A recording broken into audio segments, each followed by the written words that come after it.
we are going to talk about astronomy and astrology.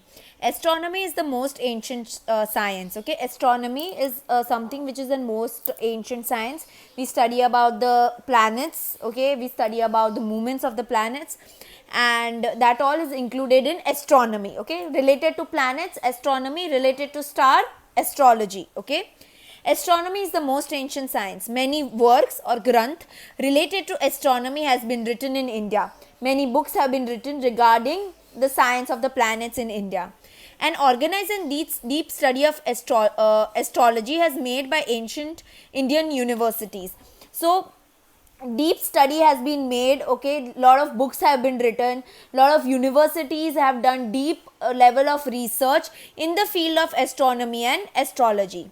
Planets and their movements, constellation and other celestial bodies were used for calculation, through which astrology and astronomy has developed remarkably. So what do they do in astronomy and astrology? They study the movements of the planets, they study constellations. You know what are constellations? Sometimes the stars, they make certain shapes.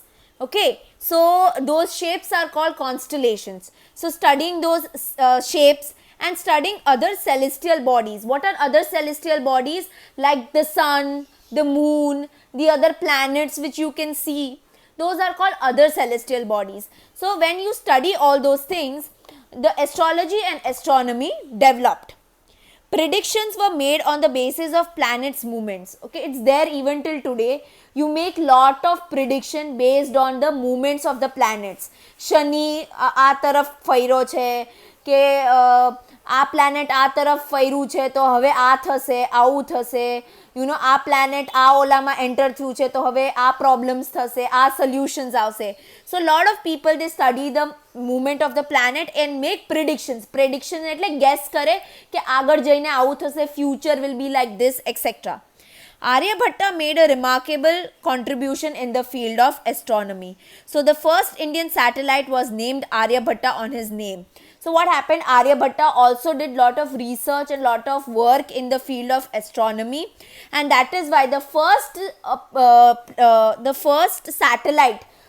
satellite rocket that went to on the space was known as Aryabhatta. He declared that Earth rotates on its own axis, and he proved that the basic relations of the lunar eclipse is the shadow of the Earth. So what did he say? That Earth revolves around its own axis. What is axis is કે એક path હોય અને એ path ઉપર Earth ફરે. Okay, and he also spoke about lunar eclipse. What is lunar eclipse? ગ્રહણ. Okay, so he spoke about the Earth revolving around its own axis, and he also spoke about lunar eclipse. Lunar eclipse is your grahan by studying the shadows of the moon. Okay, by studying the shadow of the earth. Okay, so he studied grahan by looking at the shadows of the earth, which was addressed as Ajar Bhar by the scholars. In the same manner, Brahmagupta popularized the laws of gravitation in the book Brahma Siddhant. So there was another person whose name was Brahmagupta, and he spoke about the law of gravitation. Gravitation is what?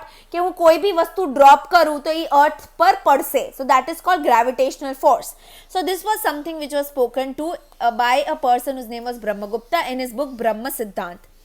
Vraha Mihir was a great astrologer and astronomer. So there was another person whose name was Vaha Mihir, and he was a great astrologer and an astronomer.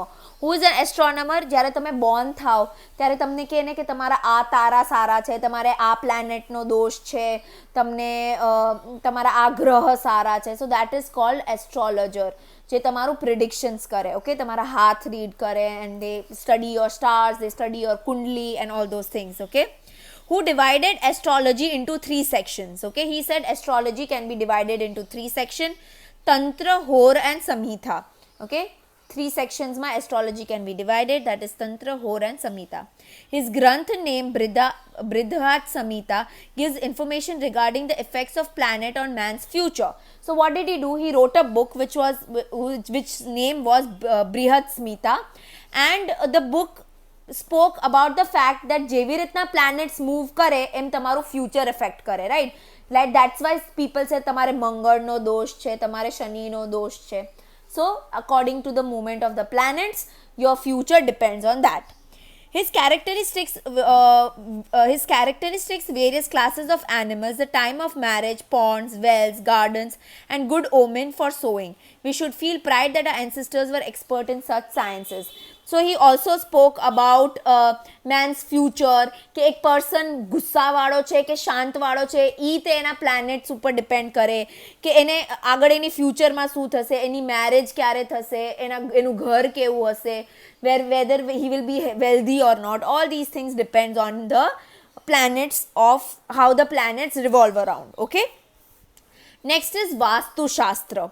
There is an immense contribution of ancient India in the field of Vastu Shastra. It is inseparable part of astronomy. Now Vastu Shastra is something related to કે તમારે ઘર કેવી રીતના બનાવવું જોઈએ, ઘરની અંદર તમારું મંદિર કઈ ડિરેક્શનમાં હોવું જોઈએ, કઈ ડિરેક્શનમાં તમારું બેડ હોવું જોઈએ. All this is included in Vastu Shastra. So it's also a part of astrology. Vastu Shastra of India is being recognized, dignified and praised by many countries of the world. So Vastu Shastra is something for which India is very well known for, not only in India itself but also around the world. Brahma, Narad, Brushpati, Bhragu, Vahishthai and Vishwakarma have made unique contribution in the field of Vastu Shastra. So all these people, these names are given. They have done big amount of work in Vastu Shastra. Learn any 3 names which you can. Okay. They have promulgated the principle of construction of dwelling temples, palaces, ashwavala, forts, storehouses of ammunition and the town planning. The description of Vastu Shastra is mentioned in Brihat Smita. Rana Kumbh of Mewar revived this science in the 15th century after improving previous versions of Vastu Shastra. So what did these people do? They studied extensively about Vastu Shastra and they said that how a temple should be constructed, how a palace should be constructed, how a storeroom for putting weapons should be constructed. Ammunitions એટલે weapons. Okay, so how a storeroom for weapons should be constructed, how a town should be planned, town ni planning કેવી રીતના થાવી જોઈએ. All this is depended on Vastu Shastra, and all these things has been spoken about in a book called Brihat Smita. Then there was another ruler whose name was Rana Kumbh, who was in Mewar. He studied this science and he reviewed the science, meaning he went into the science deeply and he said, and he tried to renew the Vastu Shastra. What is renew? કે ભાઈ જે જૂની બધી વસ્તુ છે એ એને કાઢી નાખી અને નવી બધી વસ્તુ એ બુકમાં એને ઇન્ટ્રોડ્યુસ કરી. ઓકે, સોરી, બુકમાં નહીં, વાસ્તુશાસ્ત્રમાં નવી બધી વસ્તુ ઇન્ટ્રોડ્યુસ કરી. According to traditional belief, Vishwakarma was the first architect of God. Okay, architect. Vastu Shastra means what? Architecture, right? That is why is it called architecture? Because it deals with construction. So Vishwakarma was the first architect of God. He divided Vastu Shastra into 8 sections. Various information about Vastu Shastra like selection of a place, shape, structure, proper planning of things, temple, Brasthan, dining room, bedroom, etc. are mentioned.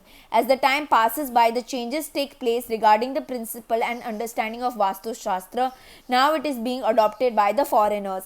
So it is believed that there are 8 parts in Vastu Shastra. Okay, it deals with bedroom, bathrooms. Okay, it talks about palaces, it talks about shapes, what kind of shapes you use, and what they have said in Vastu Shastra is કે over the time it keeps changing.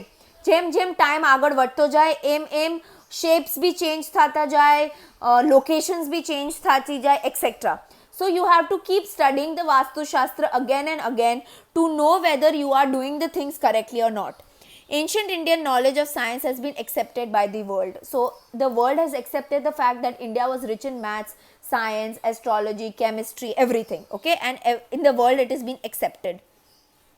Indian culture is very vast and heterogeneous. Heterogeneous એટલે it's a mix, more than one. Okay, it's not similar. Heterogeneous means not similar. Okay, different. So Indian culture is heterogeneous. It's mix of everything. It blends. It's a mixture of science and religion, tradition, practical knowledge, and this is hardly seen in any country. So એકેય કન્ટ્રીમાં તમને એવું દેખાવા નહીં મળે કે science અને religion mix થયું, કે પ્રેક્ટિકલ નોલેજ અને ટ્રેડિશનલ નોલેજ મિક્સ થયું, but it's only in India that you are able to see something like this. Tolerance and equality of all religion is seen in our culture. We are tolerant and we accept all the religions, okay, and this is something for which India is very well known for. In spite of having diversity in religion, lifestyle and values, we see unity in our country. There are many religions, there are many different lifestyle, but still there is unity in our country. We should not forget that India's culture is very unique and we are all united.